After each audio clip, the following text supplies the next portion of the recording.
Let's kick things off by comparing capillary breaks versus large cavities as we look this week at the largest versus the smallest options out there. Welcome to Materials Month. I'm your host, Andre Baros.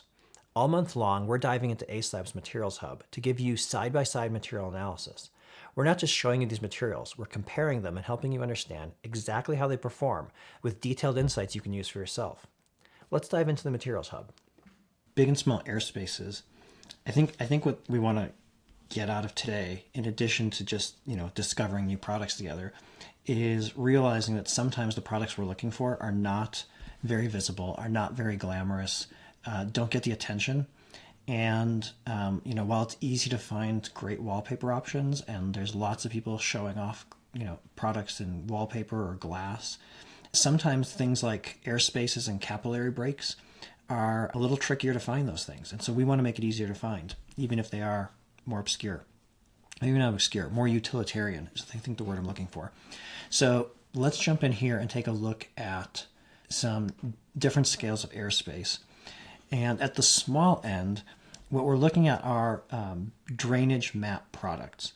These are products that you install in the wall behind the siding or behind the stucco. I particularly like the siding example because it's replacing the furring strips, right? Like with either of these products, you're putting it up and you can attach directly to it. This has the compressive strength to maintain the airspace even when a siding is attached directly onto it, which makes it a lot easier to deal with. And just like air movement, it also, creating a space for air also means not creating a space for debris, which is a little ironic, right? It occupies the space but lets air through. So you get that critical drying. If we jump over to the schedules and just take a quick look here, I put some notes. Code minimum is 3/16, 5 millimeter for reference.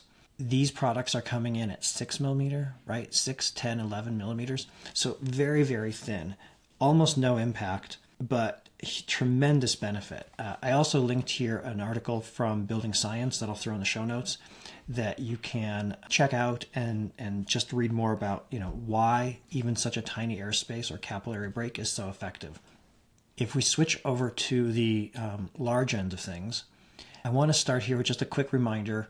I included a masonry system here from Homan and Barnard, and two reasons. One, this is sort of the classic airspace, right? The 1-inch airspace in masonry construction is something we take for granted. You do all the time, and it's shocking to me how long it took for that idea to translate to every other system out there. It's a good idea in all systems. The other reason is, I think, this was a new product for me to find recently, was thermally broken ledgers and angles. I didn't realize that they make an entire ecosystem. Homan and Barnard, I'm sure there's other players out there, I'm just blanking at the moment on the names, but who make complete thermally broken cavity systems, even for heavyweight systems. I say even for heavyweight systems because the other ones we've got here are your Cladinator. This is a very sort of standard, either horizontal or vertical fiberglass girt, thermally breaking, and space for your insulation, and space for your drainage, and space for your air to move in one really convenient system. This is sort of a cheap and cheerful, very friendly, very efficient system.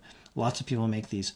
The reason I picked Cladinator though is because they make a system that goes a little beyond where the others do.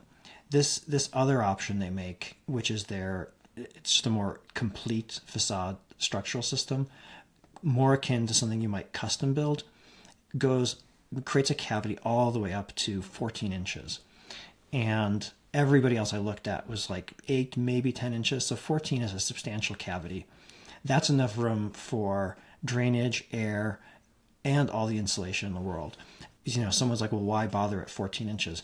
I think one of the reasons might be, A, you're working in a really cold climate, but B, you can move all of your insulation outside, right? With that much cavity on the outside, you can put all the insulation and have zero inside your walls, which we all know it's better to have it all, on the outside. So amazing system. If you were listening in week 1, you know that you could cheat and just use vacuum insulation and do it in 1 inch for the same R value, but still great to know that there's options out there when you need them. I don't usually recommend product videos, but I found this one that explains how simple or how complicated it can be to install one of these systems actually quite interesting. So kind of a little bonus there. If you're already watching a video, check it out. It's one more video. It just kind of illustrates how clever the whole system is and what it takes to hold up a facade in general. So enjoy. And that's it for today's material comparison. Of course, you're the expert on your project, but maybe we're sharing something that fits your particular design, budget, or circumstances. As always, we'd love to hear your thoughts and material ideas. So be sure to visit us at acelabusa.com to view all of these materials and so much more inside our Materials Hub.